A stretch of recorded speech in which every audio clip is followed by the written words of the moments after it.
I have been doing rosary since childhood या फिर for childhood, क्या होगा? क्या आपके भी दिमाग में ऐसी बातें आती हैं कि भाई सिंस लगेगा या फिर फॉर लगेगा? क्या आप भी कभी कभी कंफ्यूज होते हो कि भाई कहाँ पर सिंस लगेगा या फिर कहाँ पर फॉर लगेगा? तो ये वीडियो आपके लिए ही है। इस वीडियो को देखने के बाद में सिंस एंड फॉर का डाउट खत्म हो जाएगा और आप कभी भी कंफ्यूज नहीं होंगे कि कहाँ पर सिंस लगाएं और कहाँ पर फॉर। सिंस का यूज हम तब करते हैं जब निश्चित समय के बारे में बात हो रही हो, और फॉर का यूज हम तब करते हैं जब अनिश्चित समय के बारे में बात हो रही हो। और फॉर का हम दूसरा यूज भी करते हैं जो हम लिए के लिए करते हैं। इट्स फॉर मी, क्या मेरे लिए है? हम पूछ लेते हैं कई बार, इट्स फॉर मी, भाई मेरे लिए है। सिंस आप तब लगाओगे जब जो टाइम मेंशन किया जा रहा है सेंटेंस में उसका स्टार्टिंग पॉइंट आपको पता हो या फिर वो निश्चित हो। दोनों में से एक बात अगर है तो आप सिंस लगा देंगे। जैसे हम एग्जाम्पल देख लेते हैं, birth, childhood, 10 o'clock, morning, Monday, जनवरी 1920, last week, last month, last year. इसमें आपको साफ साफ पता चल रहा है कि कहाँ पर निश्चित समय मेंशन हो रहा है एंड कहाँ पर स्टार्टिंग पॉइंट। फॉर, जैसा कि मैंने बताया, अनिश्चित। फॉर लगाने के लिए दूसरी पहचान ये भी हो सकती है कि इसमें पता चलता है कि जो समय है वो उसका टाइम ड्यूरेशन कितना है, मतलब कितना। तो जहां पर कितना समय के बारे में कितना वर्ड आ जाए कि भाई कितना समय मेंशन हो रहा है, टाइम ड्यूरेशन मेंशन हो रही है, ऐसे में आप फॉर लगा देंगे। जैसे कि हम कुछ एग्जांपल्स देख लेते हैं, जैसे कि लास्ट 1 वीक, लास्ट 1 ईयर, या फिर 1 आवर, 2 आवर, 3 आवर। तो आप इसमें देख रहे हो कि भाई मैं 1 घंटा, 2 घंटा, 3 घंटा, ये मैं बता रही हूँ कि कितना समय, 1 घंटा का समय, 2 घंटे का, 3 घंटे का, या फिर लास्ट, पिछला 1 मंथ। अब यहाँ पर कुछ लोगों को कंफ्यूजन होता है कि भाई ये बात तो सेंस में भी आई थी कि लास्ट मंथ, और आप फॉर में बोल रहे हो लास्ट 1 मंथ, तो फॉर में आ गया। तो आप यहाँ पे ध्यान दें, थोड़ा सा बस आपको दिमाग लगाने की जरूरत है, कंफ्यूज होने की जरूरत नहीं है। अगर मैं बोल रही हूँ कि लास्ट मंथ में उससे मिली, इसका मतलब है एकदम पिछले की बात कर रही हूँ। अगर मैं आपसे कह रही हूँ पिछले 2 घंटों से, पिछले 2 महीनों से, पिछले 2 दिन से, तो इसमें समय यानी कि टाइम मेंशन हो रहा है, टाइम ड्यूरेशन पता चल रही है। तो जब ऐसी बातें होंगी कि पिछले 2 महीने, कौन से? पिछले तो जिंदगी के बहुत से महीने गए, पिछले जिंदगी के बहुत से घंटे बीत गए, पिछले जिंदगी के बहुत से दिन बीत गए, लेकिन आप कौन से पिछले की बात कर रहे हैं? तो यानी कि ये अनिश्चित हो गया। तो जब अनिश्चित हो जाएगा यानी कि वो बातें हम फॉर लगा के बोलेंगे। और अगर मैं बोलूं पिछले महीने ही, पिछले साल ऐसा हुआ था, तो जब मैं तुरंत जस्ट बात की बात कह रही हूं कि पिछले महीने, पिछले साल, तो आप समझ पा रहे हैं कि इसमें कोई भी अनिश्चित होने का कोई भी डाउट नहीं है।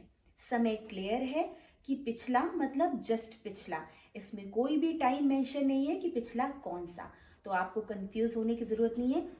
पिछला यानी कि सिंपल बात है सिंस, पिछले के बाद में 2-3 महीने या टाइम हम या नंबर्स कहीं पर से हम मेंशन कर देंगे, इसका मतलब फॉर। तो आई होप आपको सिंस एंड फॉर का कंफ्यूजन क्लियर हो चुका है। अभी हम लोग कुछ एग्जांपल्स भी देख लेते हैं फॉर के। 1 hour, 2 days, 1 week, 2 months, 1 year, some time, a long time, ages. आप देख रहे हैं इसमें टाइम के बारे में पता चल रहा है, भाई सम टाइम थोड़ी ही देर से, अ लॉन्ग टाइम, एजेस कालों से, सदियों से, ठीक है, 1 घंटा, 2 घंटा, 1 महीना, नंबर कोई भी हो सकता है। लास्ट 1 वीक नंबर मेंशन कर दिया इन्होंने, लास्ट 1 मंथ, लास्ट 1 ईयर। अभी मैं आपको एक शॉर्ट ट्रिक बताने वाली हूँ कि कैसे इसको बिना पढ़े हम एक नज़र में बस सॉल्व कर लें। क्योंकि कई बार होता है कि आप आगे जाके जब एग्ज़ाम्स देते हैं, कोई कंपटीशन क्रैक करने के बारे में सोचते हैं, तो आपके पास इतना टाइम नहीं होता है कि आप इतना कुछ पढ़ सकें, इतना कुछ आपके पास टाइम हो कि आप रीडिंग लगा सकें। आपको शॉर्ट ट्रिक्स अपनानी होती हैं। तो यहाँ पर हम क्या देखेंगे कि हम सिर्फ लास्ट में देखेंगे क्या आया है और उसके आगे हम सिंस या फॉर आसानी से भर लेंगे बिना कुछ पढ़े। तो अभी हम लोग देख लेते हैं, जो आपको स्क्रीन पे कुछ शो हो रही होंगी, कुछ आपको क्वेश्चन शो हो रहे हैं, एक्सरसाइज पूरी की पूरी शो हो रही है।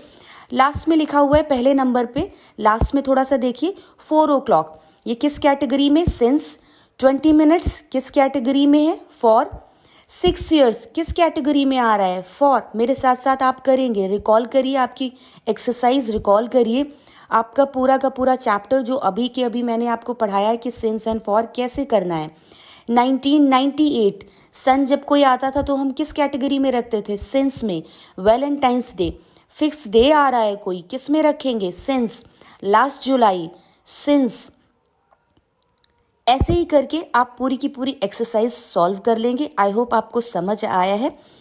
और अगर इसमें एक और ट्रिक, कि कई बार टाइम लास्ट में नहीं दिया होता है, दिया होता है मी, यू, दे, ऐसे करके किसी पर्सन के बारे में बात होती है। तो इसमें सिंपल सा फंडा है, आप जानते हैं कि यहाँ पर ये टाइम के बारे में बात ही नहीं कर रहे हैं, तो यहाँ पर सीधे सीधे फॉर लग जाएगा। भाई कोई चीज़ है, मैं बोल रही हूँ कि ये मेरे लिए है, आपके लिए है, उसके लिए है, मम्मा के लिए है, पापा के लिए, कोई भी लास्ट में किसी पर्सन के बारे में अगर जिक्र हो जाए तो जाहिर सी बात है कि वहाँ पर हम फॉर ही लगाएंगे, ये फिक्स है। तो अभी आपके लिए एक एक्सरसाइज आपको स्क्रीन पर शो होगी, आपको पॉज करके बस फिल करने की कोशिश करनी है कि इसमें क्या आएगा, एंड इसके आंसर्स आपको मैं इसके जस्ट बाद शो कर दूंगी कि इसके कौन से आंसर्स हैं। आप इसको सही कर लीजिएगा अगर आपका गलत होता है। बाय द वे, मुझे ऐसा लग रहा है कि अब आपको क्लियर हो गया है, गलत होने की कोई भी पॉसिबिलिटी नहीं है। दूसरी चीज, अगर आप सिंस एंड फॉर की प्रैक्टिस करना चाहते हैं तो आप गूगल पर जाएं and exercises of since and for डाल दें, एंड वहां पर आपके लिए कई एक्सरसाइजेज आ जाएंगी। काफी मजा भी आता है, ये गेम के तरह से आप खेलिए और देखिए कि आपके कितने सही जाते हैं। तो जल्दी ही मिलते हैं न्यू वीडियो के साथ में, तब तक के लिए keep talking in English, keep learning, keep helping others, and keep enjoying your life. Have a wonderful day.